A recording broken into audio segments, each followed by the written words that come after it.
উপায় নাই। আমার কথা শুনতে খারাপ শোনা যেতে পারে। আমি এই দেশের সরকারকে বহুদিন সমর্থন করেছি এবং দেশের শান্তিপূর্ণ আইন শৃঙ্খলা এখনো সমর্থন করি। এবং আমি এখনো বলছি যে সামগ্রিকভাবে আইন শৃঙ্খলা হাতে তুলে নেবেন না। কিন্তু আমি বলছি দালালদেরকে ধরেন। দালালকে ধরে উত্তম মাধ্যম দেওয়া শুরু করেন। কিন্তু আপনারা যেভাবে জ্বালাও পোড়াই শুরু করেছেন, আমি বলছি হুজুগে জ্বালাও পোড়াও করবেন না। কারণ এর মাঝখানে অনেক ভালো জিনিস জ্বালানো হয়ে যাবে। কারণ জ্বালিয়ে যদি সমস্যার সমাধান হতো, তাহলে কিন্তু অনেক আগেই জ্বালানোতে সমস্যার সমাধান হতো। ৩২ নাম্বারের একটা ইটও রাখা উচিত ছিল না। সুতরাং আমি সেইটার ব্যাপারে কিছু বলতে চাই না। ৩২ নাম্বার একটা হচ্ছে ৩২ নাম্বার এবং টুঙ্গিপাড়া হচ্ছে এগুলো একটা শয়তানের প্রতিকৃতি। এই শয়তানের প্রতিকৃতিগুলো অনেক আগেই ধ্বংস করে ফেলা উচিত ছিল। কিন্তু ধ্বংস করলে কিছুটা কাজ হতো। তারপরও আমি বলছি এখন সেই সময় পার হয়ে গেছে। এখন যেটা করতে হবে, যেখানে আওয়ামী বদমাইশ এবং ভারতীয় দালাল দেখবে সেখানে জনগণের হাতে বিচার তুলে নিতে হবে। কারণ বাংলাদেশের পুলিশের 80% পুলিশ কাজ করছে না এবং পুলিশের উপরের লেভেলে যারা এই সরকারও বসিয়েছেন তাদেরও বেশিরভাগ কাজ করছে না, ২-৪ জন ছাড়া।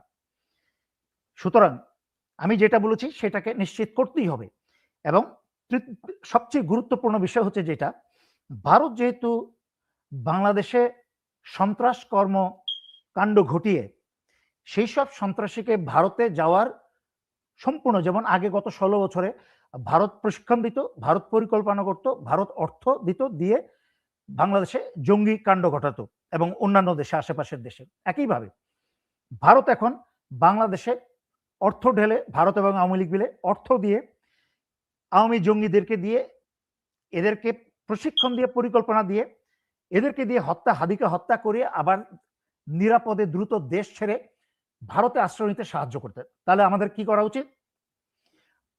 7 সিস্টারের যত বিচ্ছিন্নতাবাদী আছে এখন থেকে জামাই আদৌ করে বাংলাদেশে স্থান দিতে হবে। নাম্বার 1। নাম্বার 2, বাংলাদেশের যেটা হাসনাত বলেছে, আমরা 7 সিস্টার টুকরা করে ছাড়বো। হাসনাতের সাথে বাংলাদেশের সকল জনগণ একমত, আমি সহকারে।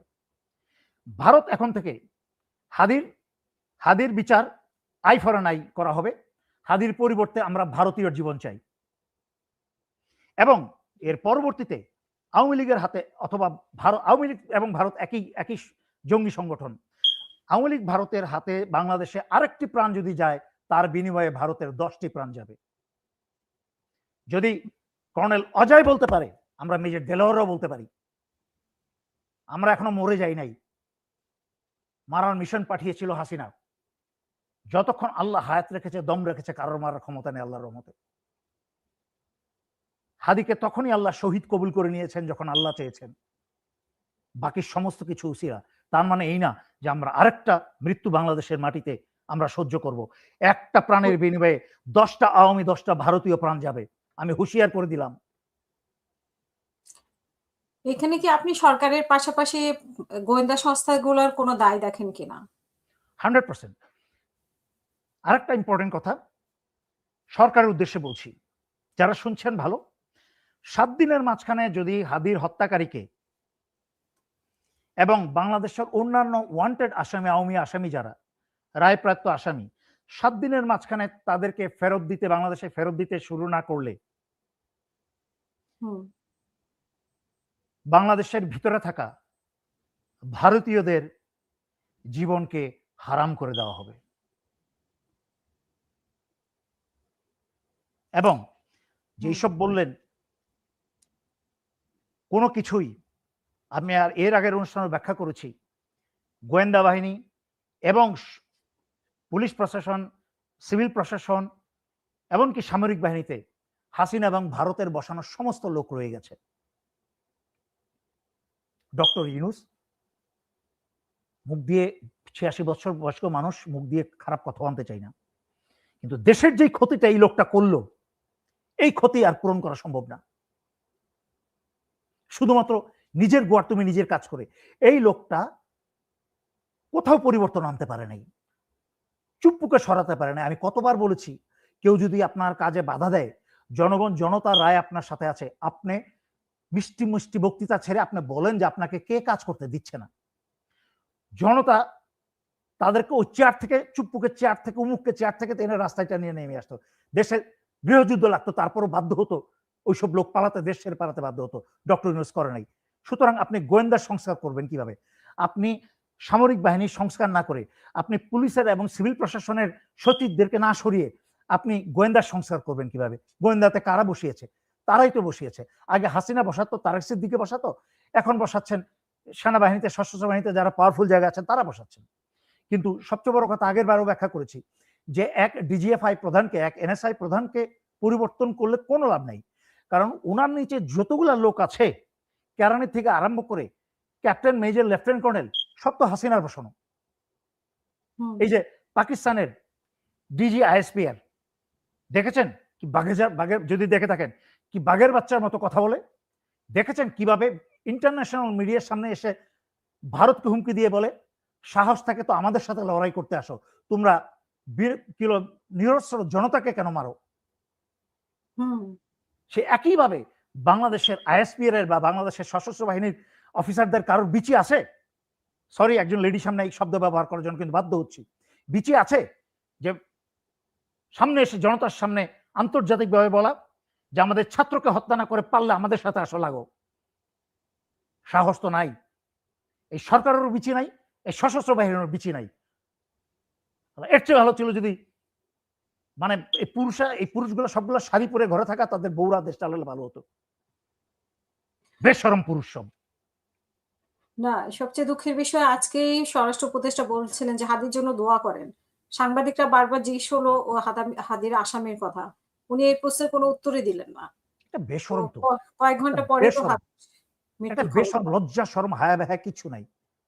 ওই যে সাদিক দেখলাম সেদিন তারই অপসারণের দাবি তুলছে আর সে পাশে দাঁড়িয়ে আছে। আমি তো লজ্জায় মাটি তুই ফাঁক, আমি ভিতরে ঢুকে যাই। লজ্জা শরম নাই, গায়ের চামড়া নাই, লজ্জা শরম নাই এদের। বিডিআর এর হত্যার তদন্ত উনি নষ্ট করেছে। আপনি দেখেন কতগুলো অপদার্থকে সব জেনে শুনে এই অপদার্থগুলোকে বসানো হয়েছে। বিডিআর এর হত্যার তদন্ত নষ্টকারী যেই জেনারেল জাহাঙ্গীর, তাকে বসিয়েছে এরকম একটা গুরুত্বপূর্ণ পদে স্বরাষ্ট্র উপদেষ্টা, যার হাতে সারা বাংলাদেশের সকল কাজের 70% কাজ যার হাতে। সেখানে একটা ভাঙ্গা চোরা, একটা অতীতে কলঙ্কিত একটা চরিত্রহীন লোককে ওখানে বসিয়ে দিয়েছে।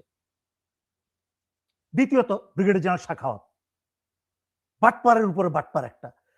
সারাটা জীবন আওয়ামী লীগের নির্বাচন কমিশনার ছিল, কি বলে একদলীয় মাঝরাতের ভোটে নির্বাচন কমিশনার ছিল। সেই বসে গেল স্বরাষ্ট্র উপদেষ্টা পদে। বসে চেয়ারে বসেই মাননীয় শেখ হাসিনা আপনার দেশে আসেন, নির্বাচন করেন।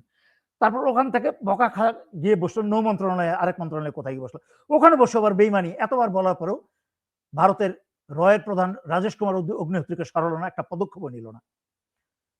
সমস্ত বেইমান বদমাশগুলো, আসিফ নজরুল আর একটা, আওয়ামী লীগ আর ভারতের পশ্চাৎ দেশ চেয়েছে এত বছর, আর একটার পর আরেকটা ছাত্রীকে চরিত্রহীনের মতো বিয়ে করেছে, লুচ্চামি করেছে। সে বসেছে এখন আইন ঠিক করতে। আর এদিক দিয়ে জামিন খেয়ে, পয়সা খেয়ে জামিন খেয়ে এক সপ্তাহের মাঝখানে 400-500 করে আওয়ামী লীগের সব সন্ত্রাসী ছেড়ে দিয়েছে। এগুলোকে মারতে মারতে, থাপ্পড় মারতে মারতে এগুলো বের করে নিচে নামে গদি থেকে আবার উদ্বেগ প্রকাশ করতেছেন এতজনকে জামিন দেওয়া হলো এভাবে। এগুলো শুনে এগুলো বকওয়াস করে লাভ নাই। এগুলো হচ্ছে ওই যে, আমি তো ওই যে হুজুগে বাঙালি, তো বাংলাদেশে তো হুজুগে বাঙালি বেশি। কে কি কোন ছাগল বক্তৃতা এসে কোন লাইভে এসে কি বললো, ওইটা একটা ইম্পর্টেন্ট জিনিস। একটু মজা পেলো, তারপর ঘুমাইতে চলে গেলো, কালকে আবার মজার অপেক্ষায়। ওদেরকে ফাঁকি দিতে পারে, আমাদেরকে তো ফাঁকি দেওয়া এত সহজ না। আমরা তো ভিতরের খবর রাখি, অনেক খবর রাখি যা বলি না, কারণ দেশে অশান্তি সৃষ্টি করতে চাই না। আমি জ্বালাও পোড়াও ভাঙচুরের মধ্যে আমি নাই।